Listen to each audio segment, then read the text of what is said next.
just a community college nurse playing detective. That's what Dr. Hargrove had said 3 weeks ago, his voice like a tank idling in an empty garage, something massive and dangerous pretending to be still. He didn't know those words would echo through every shift after that, wouldn't know that saying them out loud was the moment everything began to move. Sarah Chen had simply nodded, her hand steady on the medication cart, her face blank as hospital tile. He thought he'd broken something in her. He hadn't. He'd just confirmed what she'd already suspected. Oak Creek Memorial in Denver smells of antiseptic and floor wax under fluorescent lights that hum through the 2 a.m. silence like insects trapped in glass. The ICU corridor stretches north past 12 rooms, each one a small enclosed world of beeping monitors and the soft hiss of ventilators working to keep people tethered to living. Sarah moves through this corridor with deliberate steps, her white Crocs silent on the polished floor, her scrubs navy blue and unremarkable. Her badge hangs from a carabiner, photo showing a woman who looks younger than her 42 years but with eyes that have seen too much, the kind of eyes that don't belong in a community hospital in the mountains. She touches the inside of her jacket reflexively as she passes the nurse's station, feeling the patch sewn into the lining through the fabric.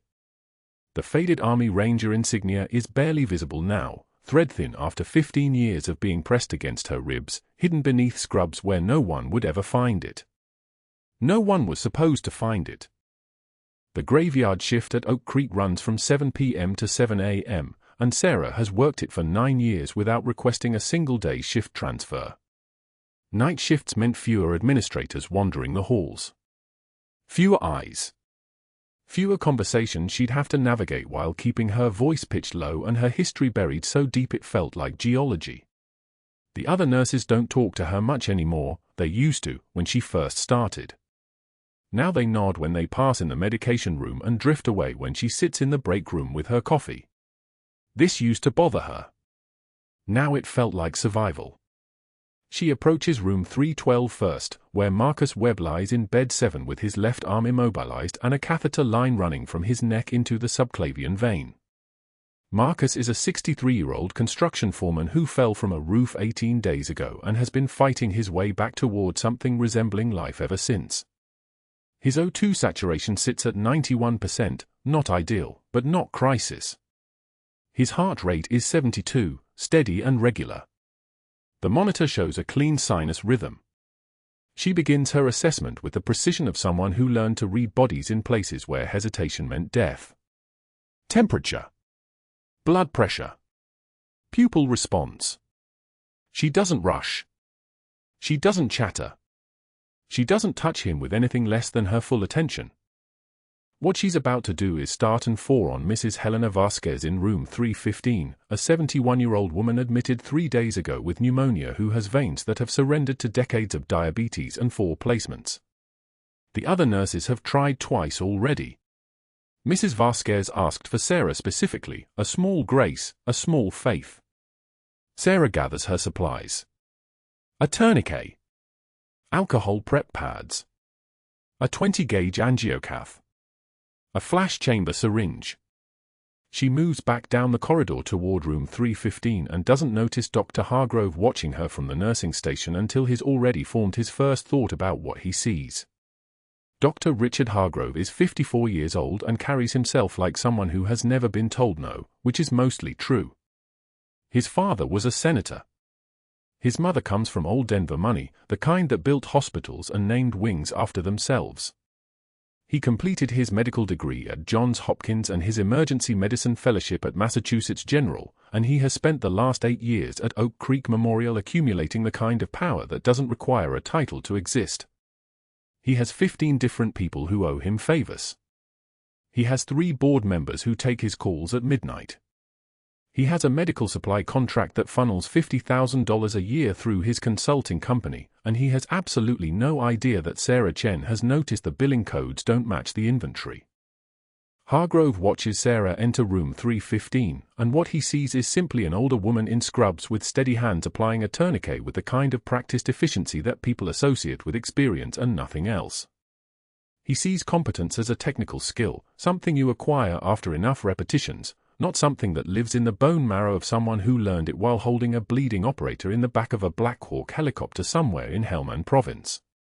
He sees a quiet nurse who doesn't cause problems and doesn't make waves and certainly doesn't ask questions about why the billing codes for the 24 Army veteran patients on his service don't match their actual treatments. Sarah's hands move.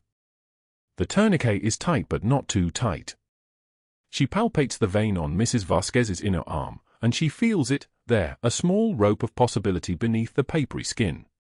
She prepped the area with alcohol, waits the required 30 seconds for the skin to dry completely, then positions the needle with her body angled so that the light hits it exactly right. One smooth motion. The needle penetrates the skin, then the vein wall. The flash chamber fills with blood, dark and certain. She advances the catheter and withdraws the stylet and secures the line with tape, all in movements so economical they seem to contain no wasted motion at all. 45 seconds from tourniquet to secured line. Mrs. Vasquez didn't flinch.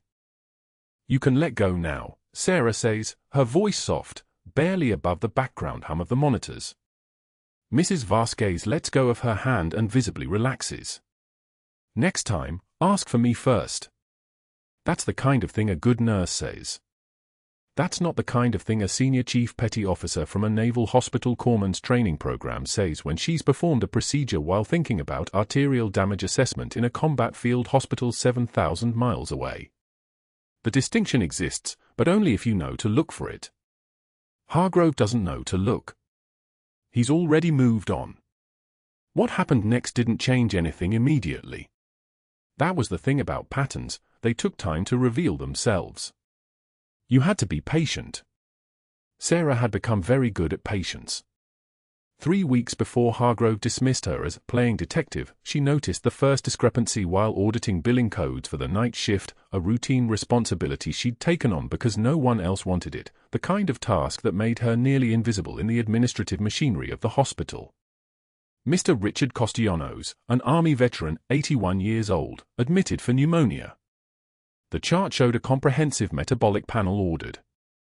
The billing code reflected the test. But the actual laboratory results in the system showed only a basic metabolic panel had been run, a $40 difference. Small. Almost nothing. Except it was on his chart. Except it was repeated. Except when she checked the next veteran patient, and the next, she found the same pattern over and over again. 11 patients. 18 discrepancies. $8,740 billed for services not rendered. She documented it all. This was her mistake, not the noticing, but the documenting. She wrote everything in her shift notes, careful, clinical, no accusations. Just facts.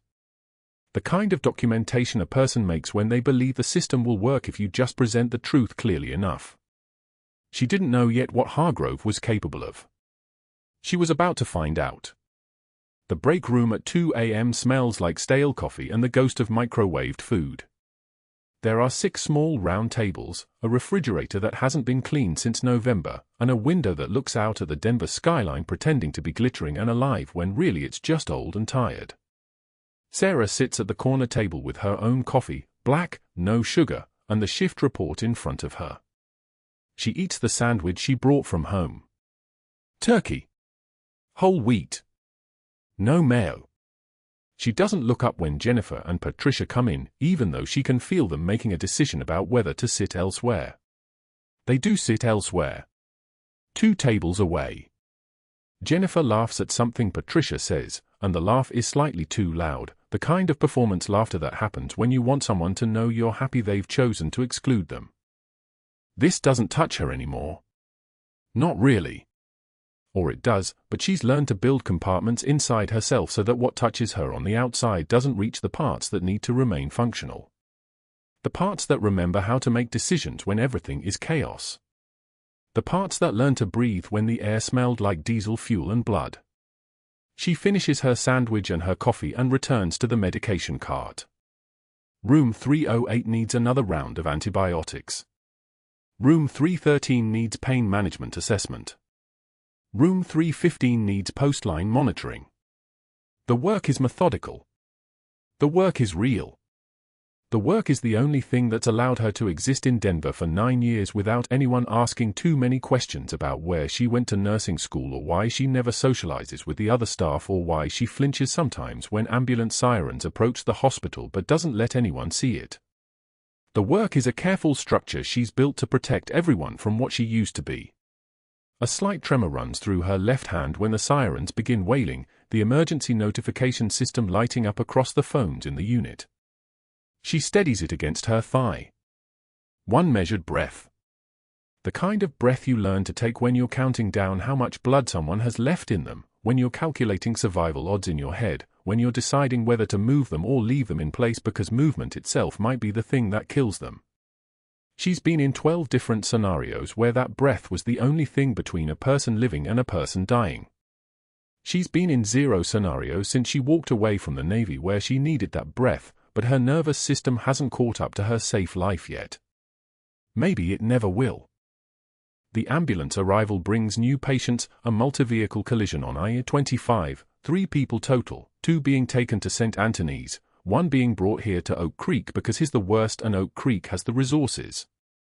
A 48-year-old male, blunt force trauma, possible abdominal bleeding, conscious but barely.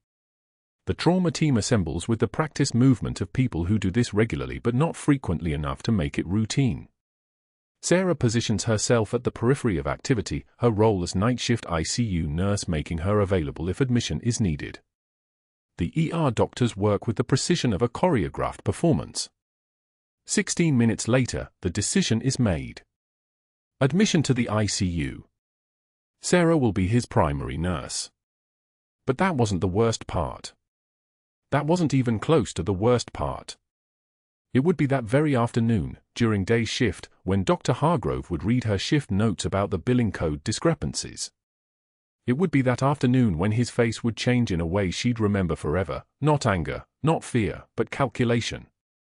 Calculation, the way a chess player looks at a board when they realize someone has moved a piece that wasn't supposed to be moved. She had no idea what was about to start.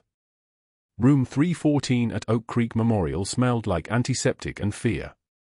The Martinez family sat in a tight cluster around their father's bed, Mrs. Martinez in the chair closest to his hand, her daughter standing behind her, the son pacing by the window. The old man slept fitfully, his breathing shallow and fractured. Sarah was adjusting the foredrip when Dr. Hargrove entered, his shoes clicking against the linoleum in a rhythm that made something in her chest go still. He pulled the chart from the wall-mounted holder and his eyes moved down the page with the quick precision of a surgeon looking for a mistake. Found it. His jaw tightened. Nurse Chen. His voice had that particular edge she'd learned to recognize. The edge that meant an audience. Did you question my billing codes again? She stood still. One measured breath. The veteran status wasn't documented for Mr. Martinez, doctor. It affects his coverage. His laugh cut through the quiet like a scalpel. Sharp. Deliberate. Mrs. Martinez's eyes flickered toward him, then back to her husband, uncomfortable in the way people become when they sense a conflict they don't understand. You're overstepping your scope, community college. He said it the way someone might describe a nurse who'd wandered into surgery without scrubbing. This patient's insurance is not your responsibility. Sarah's hands remained steady on the fall line. I've reviewed the documentation guidelines, doctor. The VA benefits should have been listed on admission. You're a bedside nurse playing detective. His voice rose slightly, not with anger but with the controlled precision of a man performing frustration for an audience. Stay in your lane, nurse.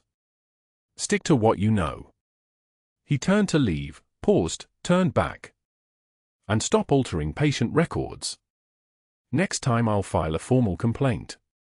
A single tear escaped down Sarah's right cheek. Not from fear. Not from shame. From the sheer weight of holding something in that needed to be released. She wiped it without breaking eye contact, her hand moving with the same mechanical efficiency she used to start fours. I've held beating hearts in my hands, doctor, I know what integrity looks like. The Martinez family sat frozen. Their father's monitor beeped its steady rhythm.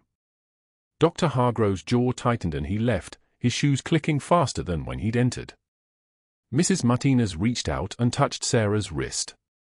"Thank you," she whispered.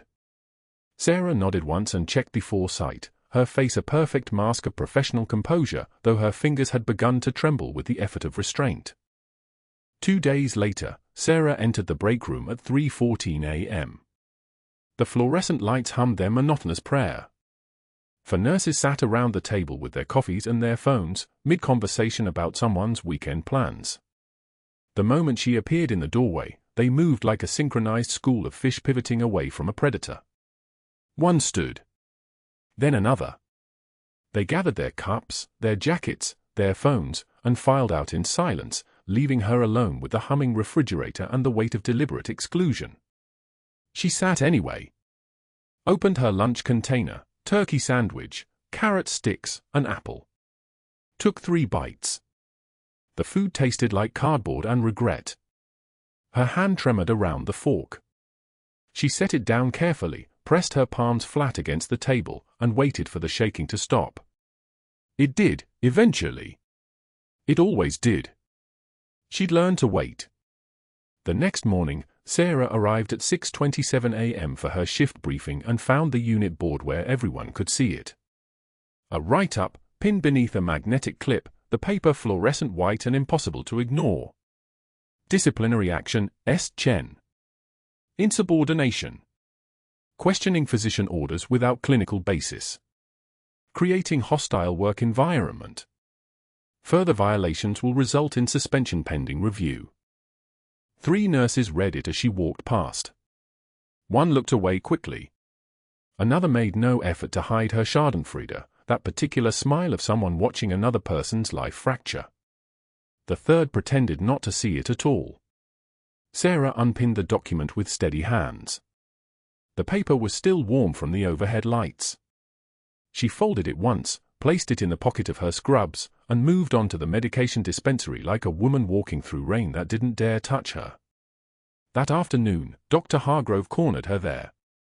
The dispensary was small, enclosed, with no witnesses except the automated drug cabinet clicking and whirring like a mechanical god. "Just a community college nurse who thinks she knows better than physicians," he said. His voice had dropped to that particular register, not loud enough for others to hear, but loud enough that she couldn't pretend not to understand. He wanted her to feel small. "You're hurting your career, Chen. I'm trying to help you." She took one measured breath. Turned to face him. "Community college taught me competence, doctor. What's your excuse?" Her voice was quiet. Precise. The voice of someone who'd learned that volume was irrelevant when confidence was absolute. "I'll be filing a formal complaint about patient safety concerns. You'll receive it through proper channels." His face went pale. Not with anger.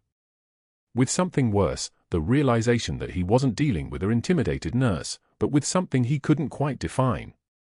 He left without another word. At 11:02 p.m. on Saturday, the emergency department doors slid open and paramedics rolled in a stretcher. Male. Mid-30s. No identification. No wallet. No phone. They'd found him collapsed in an alley on the corner of 16th and Blake, 3 blocks from the homeless encampment, and he'd been conscious just long enough to give them his name before slipping into something grey and distant. Sarah took report in the trauma bay. Vitals unstable. Possible internal bleeding.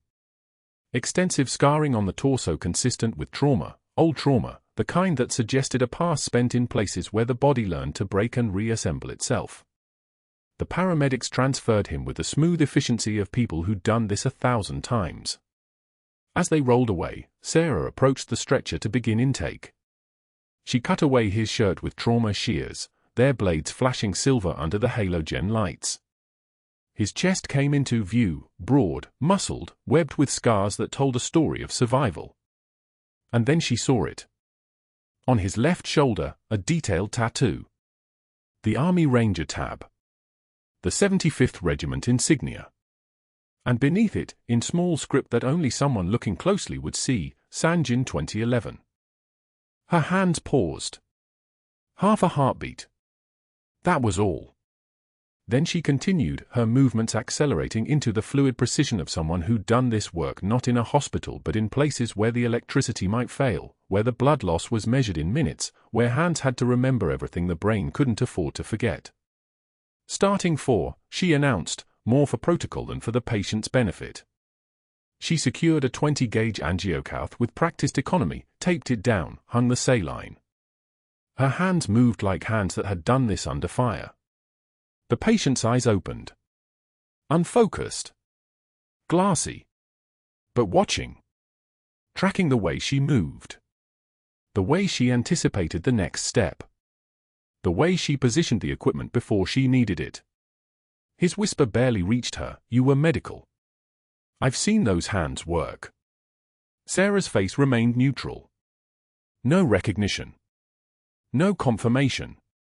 Nothing that would allow anyone watching to catalogue what was happening. "Stay still. You're safe," she said, and she meant it in a way that had nothing to do with the oxygen they were about to give him or the fluids running through his veins. She meant it the way a senior chief petty officer means it, as a promise, as a command, as an oath written in blood and muscle memory. She documented his intake with meticulous care, then noticed the problem. Someone had already altered his paperwork. Changed his insurance coding. Listed him as uninsured when his belongings, collected by paramedics and now sitting in a clear plastic bag at the foot of his stretcher, contained dog tags. Military identification. The tags that should have been flagged immediately. Sarah photographed the tags with her phone. The images came out crisp, the military branch clearly visible, the service number distinct and real and impossible to ignore. She saved them to a secure folder, then watched as Dr. Hargrove appeared at the nurse's station, saw the John Doe's chart, and his expression darkened like a storm gathering over water. He made his way to her. "This one's mine, Chen. Don't touch his documentation."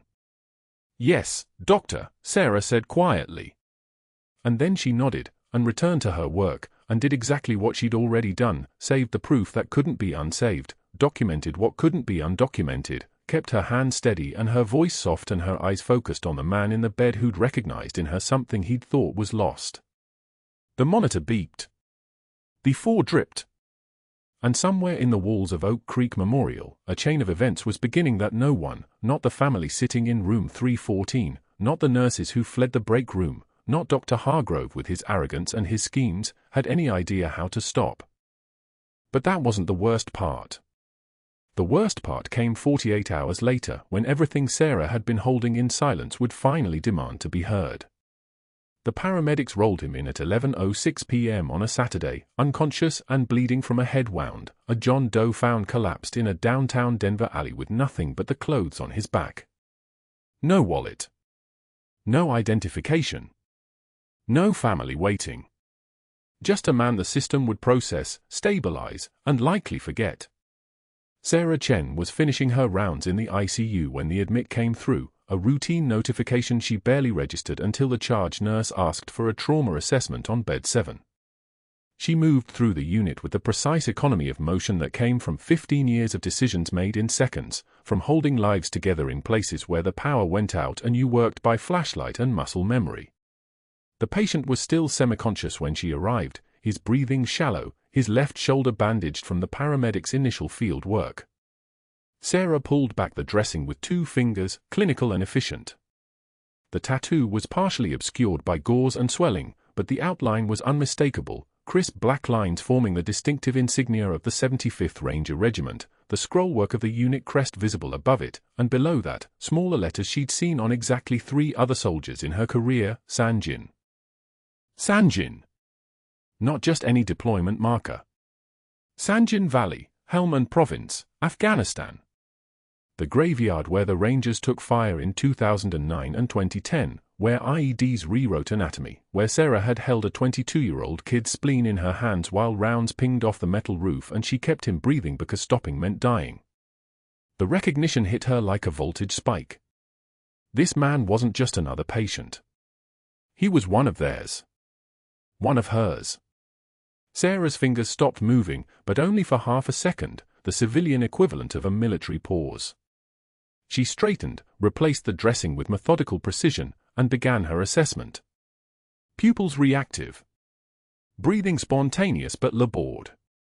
No obvious fractures except the head wound, which the CT scan would determine. His vitals were holding at acceptable ranges, BP 118/72, heart rate 88, O2 sat 96 on room air. She documented everything in the chart with the same clinical detachment she'd learned in field hospitals, the same detachment that kept her hands steady when they were moving. The fall line was next. Sarah gathered her equipment, 18-gauge angiocath, alcohol prep, tourniquet, and moved to the patient's right arm. She palpated the antecubital vein, felt it roll slightly under her fingertips, located the optimal insertion point through experience that went beyond any nursing school textbook. The tourniquet went on with a practiced tug. She swabbed the site in a circular motion, let the alcohol dry for exactly 3 seconds, felt the slight resistance as she guided the needle into the vein at a 30-degree angle. Blood flashed in the catheter chamber. Smooth. Perfect. She had advanced the cannula, withdrawn the needle, secured the tubing, and flushed the line with saline in less than 90 seconds. The kind of speed that came from having done this in sandstorms and blackouts and with her hands shaking so badly she couldn't sign her name. This was clean. This was automatic. This was the hands of someone who'd lived in trauma zones long enough for trauma zones to live in her hands. The patient's eyes opened while she was adjusting the fore-drip. Not fully awake, semi-conscious was being generous, but something flickered behind those dark pupils. Recognition, or the beginning of it. His head shifted slightly on the pillow, and his eyes tracked her movement with the focused intensity of someone trained to track threats. Sarah met his gaze without changing her expression. His lips moved. She leaned in slightly, professional distance, ears ready. "You were medical." His voice was barely audible, a rasp from a dry throat. "I've seen those hands work." The room seemed to compress around that sentence. Sarah didn't blink. Didn't pause. Didn't allow her pulse to accelerate visibly. She continued adjusting the flow rate, her movements unchanged, the same economical precision, the same calculated grace. But something shifted in the space between them, something that needed no words. He recognized what she was. Not from a uniform. Not from a name tag. From the way her fingers moved. From the absence of hesitation. From the muscle memory that lived in tendons and calluses and the way her hands found what they needed without looking. This man had been in places where medical personnel worked with bullets flying, with screams echoing, with shaking hands and steady hearts. He knew the difference between someone trained in a classroom and someone trained in chaos. "You're safe here." Sarah's voice was low, steady, the tone of someone speaking to someone who understood protocol without needing it explained. "You're at Oak Creek Memorial in Denver. The doctors have you. You need rest." She didn't tell him her rank. Didn't tell him her unit. Didn't tell him that she'd walked away from all of it 15 years ago, that she'd traded the Ranger Regiment for stethoscopes and night shifts and the slow, private work of healing people who would never know she'd kept a young medic breathing through an ambush using nothing but her voice and her hands. That wasn't the language of this moment. This was recognition without explanation. This was two people from the same war looking at each other across a decade of distance and understanding exactly what the other person was without a single rank insignia or unit patch visible.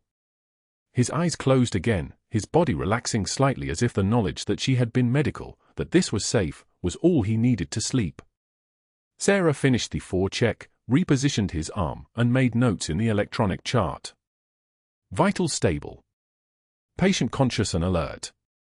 No acute distress. She would check on him in 2 hours. For hours. She would monitor his trajectory with the same attention she'd given to a team of rangers in a field hospital in a place where the temperature climbed to 115 degrees and the blood wouldn't clot fast enough. She would do her job. She would keep him alive. She would ask no questions about how he'd ended up in a Denver alley, about what unit he'd served with, about whether he'd made it home clean or carried ghosts the way she carried hers. Those conversations happened later, if they happened at all. For now, there was only the rhythm of the monitor, the soft hiss of oxygen, and the understanding that lived between people who'd survived things. Sarah turned from his bed, her expression unchanged, and began her walk back through the unit toward the nursing station. The fluorescent lights cast everything in that particular shade of institutional white that made people look like ghosts of themselves. Other nurses moved through the corridors, the newer ones, the ones who'd trained in simulation labs and textbooks, the ones who'd never had to choose between tourniquet placement and holding someone's hand because there wasn't enough of you to do both. They didn't notice her. They rarely did anymore. She was background. She was the quiet night shift nurse who kept to herself and filed reports and never asked for credit. Perfect cover. Perfect invisibility. At the station, Sarah pulled the patient's chart and began the admission documentation. Paramedic report, found unconscious, vitals stable on transport, no witness statements, no identification. CT imaging pending. Orthopedic consult ordered for the head wound. Tox screen standard protocol. She documented her findings with the precision of someone writing a permanent record, because in hospitals, everything was permanent. Everything was evidence. She noted the tattoo, though she left the implication unwritten. Just a physical detail. Just a marking that said this man had served his country once, in a place called Sanjin, in a unit that didn't take prisoners and didn't leave their own behind. The clock on the wall read 12:34 a.m. Sarah had 6 more hours on shift. The John Doe patient was stable. Vitals holding. For patent and flushing clean. For now, he was hers to watch. And if there was one thing Senior Chief Petty Officer Sarah Chen had never failed to do, it was watch over her people. The fact that this man had been her people once, in another life, in another desert, beneath another sky, that changed nothing about the work. She pulled up the next patient's chart and continued her rounds. The night was long. The monitors beeped their mechanical rhythm. And somewhere in bed 7, a ranger from Sanjin slept the sleep of someone who finally knew he was safe, because he'd recognized the hands keeping him alive. 2:30 a.m. Sarah's eyes snapped open before the alarm sounded. 37 years of combat medicine had trained her nervous system to register the smallest changes in a room's rhythm. The monitor's tempo had shifted. She was on her feet before conscious thought caught up, moving through the darkness of the ICU with the fluid efficiency of someone who'd navigated field hospitals by flashlight and starlight. Bed 7. The John Doe patient. His vitals were singing a song she recognized, a song she'd heard in Sanjin when infection bloomed into sepsis, when internal bleeding began its patient work of emptying a man from the inside out. The heart rate had climbed from 88 to 118 in 4 hours. Blood pressure had dropped from 112/70 to 94/58, a slide that looked gentle on paper but screamed in the language her hands had learned to read. His neck. She leaned in without touching him, studying the shadows along his jugular vein. Distended. The skin stretched taut, the vein bulging like he was bearing down, except he wasn't. He was sleeping.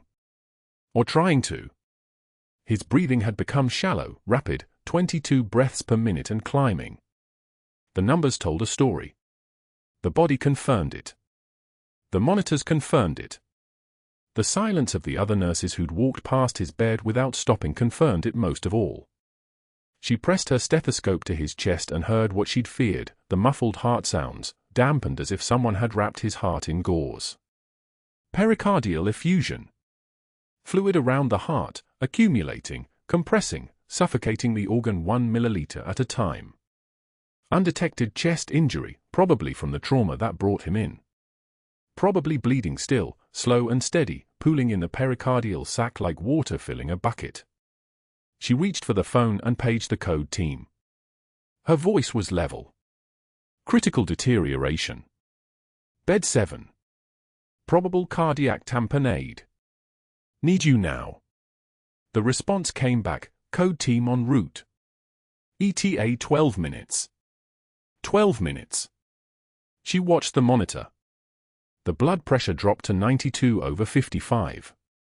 The heart rate climbed to 126. At this rate, cardiac arrest would occur in 8 minutes, maybe 9. The code team was 2 minutes too late. She checked the crash cart. The equipment was there, the 18-gauge needle, the syringe, everything she'd need. Everything she'd done 100 times in field conditions when there was no option and no time and the only choice was to move. She pulled the attendings chart and saw the note, chest imaging completed per protocol. No acute findings. The imaging had been done 6 hours after admission, when the patient was still in shock, when minor bleeding might not yet show on a scan. Small bleeds took time to become visible. 48 hours gave bleeding time to accumulate. She looked at the patient's face. The Army Ranger. The man who'd recognized her hands. The man who'd opened his eyes in that moment of connection and seen someone who'd survived what he'd survived. His oxygen saturation was 91% and falling. She made her decision in the way soldiers make them, not with hesitation but with the weight of what comes after. She notified the charge nurse. Patient is decompensating. I'm going to the hallway to prepare. The charge nurse nodded, already calling for backup, already understanding that the next moments would require action. Sarah gathered supplies with the precision of someone assembling a field kit, the 18-gauge needle, a 60-milliliter syringe, alcohol wipes, sterile gloves. She moved into the hallway where the light was better, where she could work. Where she could do what she'd been trained to do and what she'd spent 7 years trying to pretend she wasn't capable of anymore. The newer nurses appeared, their faces showing the particular panic that comes from watching someone about to perform a procedure they shouldn't, in a place it shouldn't happen, with stakes that made every rule seem quaint. They froze. Sarah didn't. Her hands moved like they belonged to someone else, someone younger, someone who'd done this while. Rounds of small arms fire came through the tent walls. She positioned the patient on his back, located the fifth intercostal space, the midclavicular line. The landmarks were the same whether you were in an operating room or a field hospital or a hospital hallway in Denver. The anatomy didn't care about regulations. The anatomy only cared about survival. The needle went in smooth and true. She felt the resistance change as the needle passed through the pericardium, that particular give, like puncturing the membrane of an egg. Blood came back into the syringe immediately. Dark blood. Accumulated blood. Life draining from around his heart.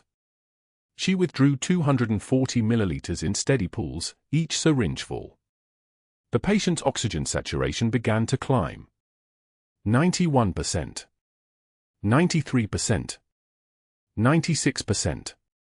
His blood pressure ticked upward. 94/56. 102/62. The monitor's rhythm steadied from its panicked gallop into something that resembled life. The nurses watched with their mouths open. One of them was crying. Sarah disposed of the needle, removed her gloves, and stood. The patient's eyes fluttered open. He looked at her with the clarity of a man whose brain was receiving oxygen again. "You did it again," he whispered. She didn't respond. She was already moving back to the room, back to the monitors, back to the ordinary work of keeping him alive. But that wasn't the worst part. Dr. Hargrove had been on call. He'd been reviewing charts in his office when the emergency unfolded. He'd seen the flash of activity, the newer nurses' frozen faces in the hallway, the evidence of an invasive procedure performed without his authorization. He appeared at the nursing station at 3:15 a.m., his jaw tight as a fist. He said nothing in the moment. Nothing while Sarah completed her documentation. Nothing while she adjusted the patient's medications, reordering the chemistry of his body back toward stability. He simply waited, the way predators wait. At 6 a.m., when her shift ended, he called her into his office. He didn't ask her to sit. He never did anymore. "You performed an invasive procedure without physician authorization," he said, his voice the temperature of a morgue. "Cardiac tamponade. Patient was crashing. You don't make that diagnosis. You don't make that call. You call for help. Help was coming. Would have been too late." His face reddened. "That's not your decision to make. You followed your curiosity into his records. You documented his injuries like you were conducting an investigation. You questioned my billing codes. And now you've decided you're a surgeon. His voice rose. You created a liability nightmare. You violated protocol. You've overstepped every boundary of your scope of practice. Sarah's jaw tightened, but her voice remained level. The patient would have died in 5 minutes. That is not your call. He was shouting now, the sound echoing in the small office. He pulled out a folder that was already prepared, forms already completed. Suspension papers. Pending review by the State Nursing Commission. All of it typed, printed, waiting only for her signature and the official endorsement of her removal. She realized in that moment that he'd been building this case for weeks. Since the first time she questioned the billing codes.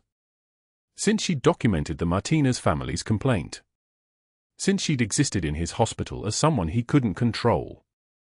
I've also contacted your references, he continued, his voice dropping to something worse than anger, the satisfaction of a man with a trap sprung. Or tried to.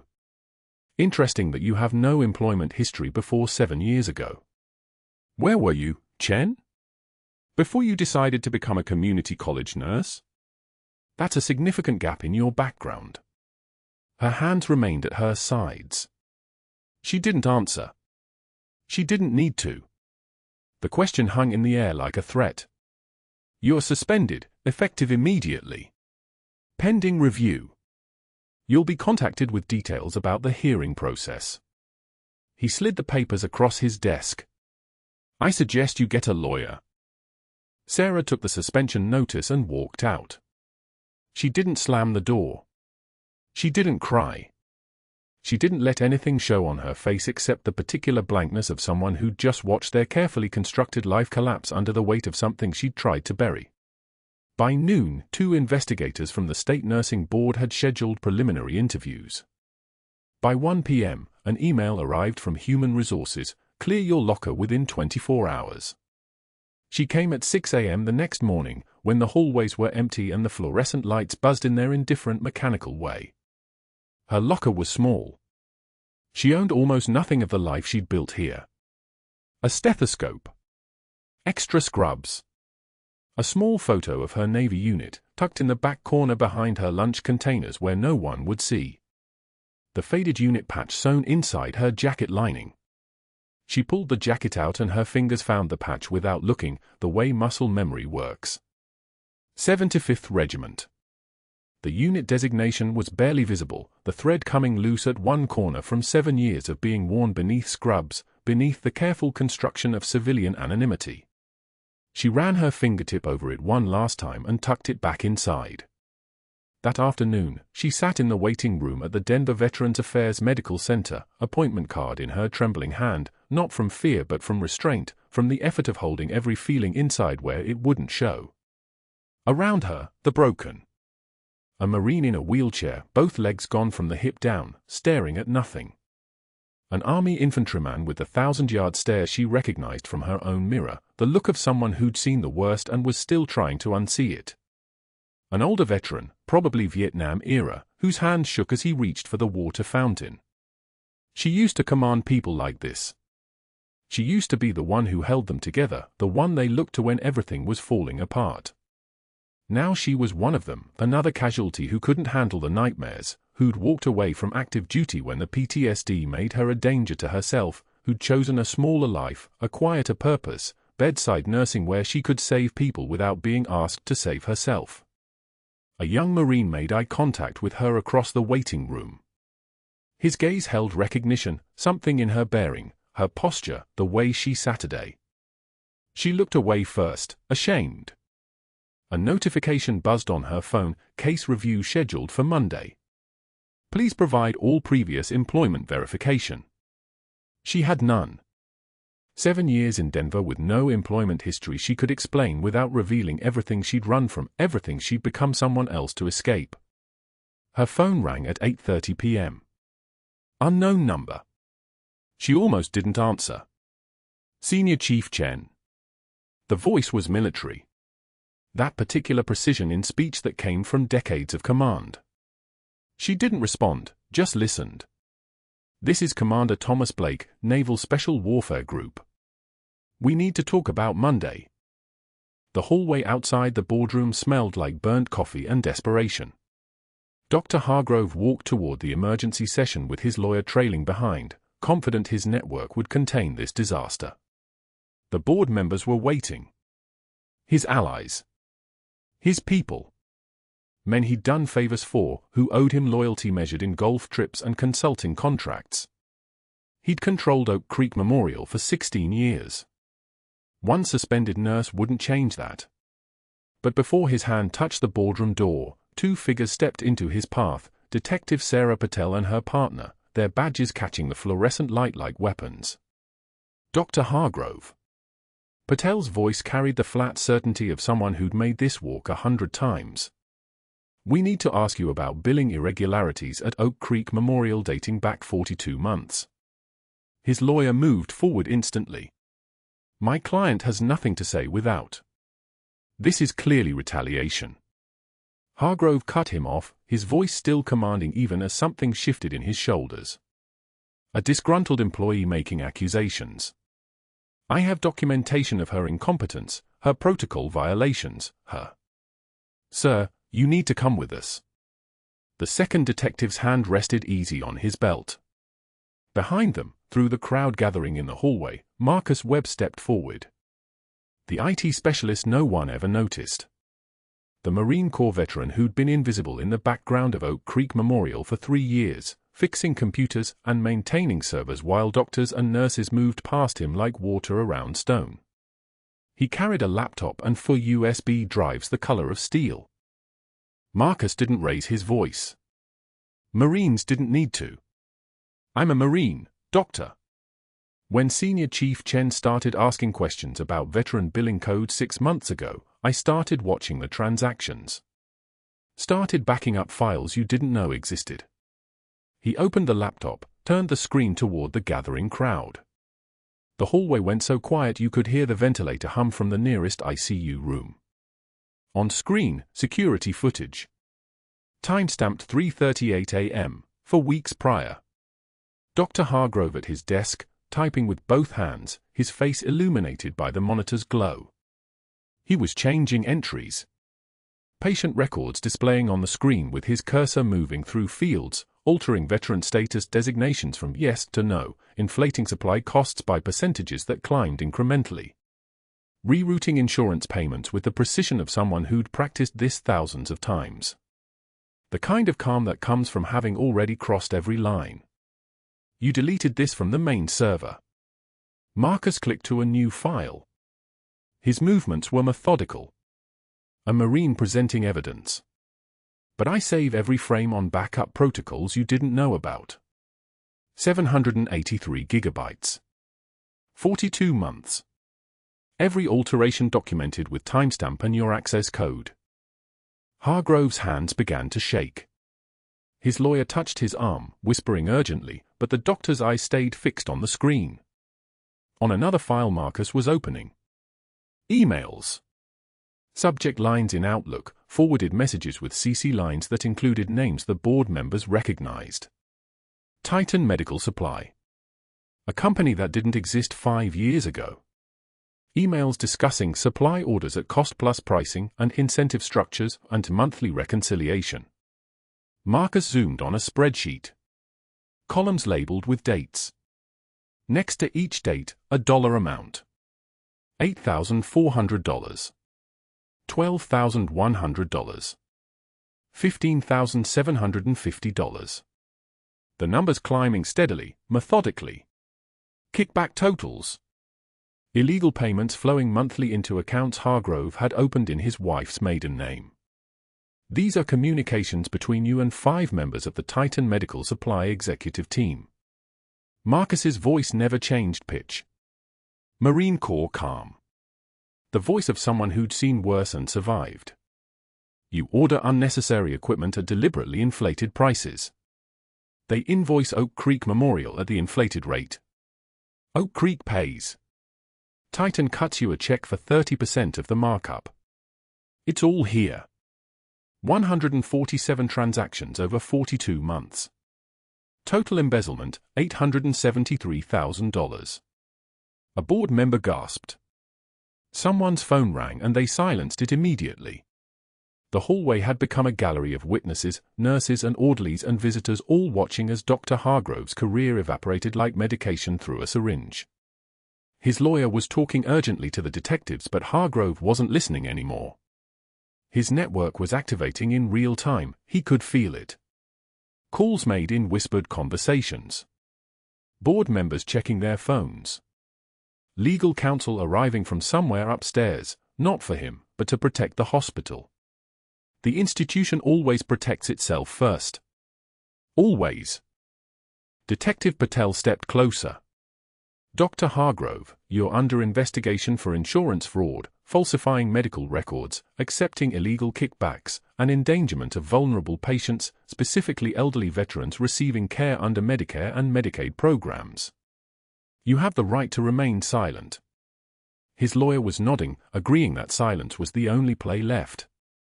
The detective continued the Miranda reading while nurses emerged from patient rooms to watch, their eyes widening as they recognized the implications. Every veteran they'd seen admitted to Oak Creek Memorial in the past 3 years had been processed through fraudulent billing systems. Every chart Hargrove had approved. Every referral he'd made had been contaminated by financial incentive. The doctor who'd suspended Sarah Chen for protocol violations when she'd caught him had been committing systematic fraud against the very patient she'd been protecting. By evening, his medical license was suspended pending investigation. By the end of that week, his hospital privileges were permanently revoked. The state medical board filed formal charges. His attorney, understanding the weight of evidence, negotiated to avoid criminal prosecution in exchange for permanent license surrender and restitution totaling just under $1 million. The doctor who commanded entire departments, who destroyed careers with a dismissive word, who made nurses flee rooms when he entered, reduced to signing his medical license away in a conference room while his wife sat in the waiting area, her face buried in her hands. The sound of the pen signing that document, a ballpoint clicking repeatedly against paper, carried more weight than any judgment ever could. Sarah Chen learned about it from Marcus Webb 3 hours after Hargrove's arrest, when the IT specialist found her leaving the hospital after a shift. She'd been fired days before but stayed in her apartment, moving between her kitchen and her bedroom with the same measured pace she applied to everything, documenting her own survival. Marcus pulled her aside in the parking lot, rain beginning to fall, and told her what he'd found. What he'd been protecting her with by documenting everything. She didn't smile. Her composure never wavered. She simply nodded, touched his shoulder, a gesture she learned in the military, acknowledgement between warriors, and walked to her car without speaking. But that wasn't the ending. That was just the collapse of the immediate threat. 6 months later, someone spotted Dr. Hargrove at Front Range Community College, teaching CPR certification classes for $18 an hour to dental assistants and daycare workers who had no idea who they were learning from. His polo shirt had the school logo embroidered on the chest. He didn't make eye contact with his students. He taught the compressions with mechanical precision, 30 compressions at 100 beats per minute, 2 rescue breaths, 30 more compressions, but his voice carried no authority anymore. It was just instruction.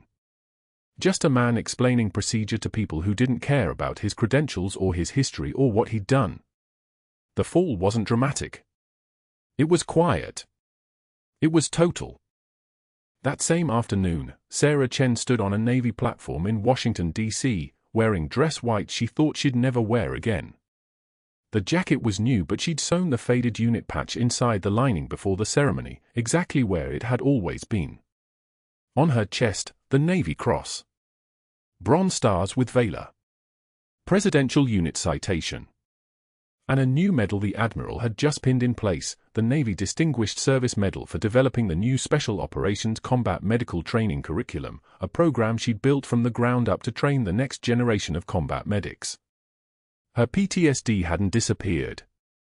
She still attended her VA appointments every Thursday at 2 p.m., still took medication, still woke at 3 a.m. some nights with her hands shaking. But she'd learned that healing wasn't about hiding who you were. It was about integrating that truth into the person you'd become. The John Doe patient, revealed as Captain David Morrison, Delta Force, Bravo Squadron, stood in the audience wearing his service dress uniform, medals gleaming. The SEAL commander who'd arrived at Oak Creek Memorial in those black SUVs stood beside him. The Martinez family was there too, Mr. Martinez in the dress blues he'd worn 40 years ago as a supply clerk at Camp Lejeune. Marcus Webb wore his Marine Corps dress blues, the uniform hanging on him like a second skin. 3 of the nurses from Oak Creek Memorial who'd left the break room when Sarah sat down, who'd been complicit in Hargrove's campaign through silent cooperation, had sent letters of apology. Sarah had read them but hadn't responded yet. Forgiveness was something she was still learning. The admiral pinning on her medal paused, leaned close so only Sarah could hear the words. "The Navy failed you when you needed us most. That won't happen again." She saluted, crisp and precise, her hand rising to her forehead in the gesture that had become muscle memory 16 years ago in a combat hospital in Sanjin. At the reception afterward, a young Navy corpsman approached nervously, his collar too tight, his shoes freshly shined. "Senior Chief, I'm deploying to the Middle East in 3 months. Any advice?" Sarah touched the patch inside her jacket lining through the fabric, one measured breath, and spoke with the voice of someone who'd held lives together in her hands. "Stay alive. Come home. And know that carrying the weight afterward doesn't make you weak. It makes you human." The young man nodded, understanding something he wouldn't fully comprehend for years, and walked away carrying her words like medication. The closing image came that night in her apartment. Her dress whites hanging on a wooden hanger in her bedroom closet, the jacket beside them, medals gleaming in the lamplight. Beside them on the same rod hung her Oak Creek Memorial scrubs, pressed and folded, the reminder that she'd never stopped being a nurse. The 2 uniforms side by side. The 2 identities integrated at last. Not one hiding beneath the other anymore. Both true. Both earned. Both necessary. And in the darkness of that closet, illuminated only by the glow from her bedroom, they hung together like a promise. Sometimes the bravest warriors carry stethoscopes, not guns. If this story resonated with you, if you've ever seen someone underestimated, only to discover they carried a strength nobody knew about, I'd love to hear your thoughts. Subscribe to the channel, like this video, and in the comments below, tell me, have you ever been completely wrong about someone you thought you knew? What did you learn from that moment? And if you know someone serving or who served in our military, working quiet jobs in hospitals and schools and communities, recognize that strength. Honor it. Don't make them prove it to you. Thank you for listening.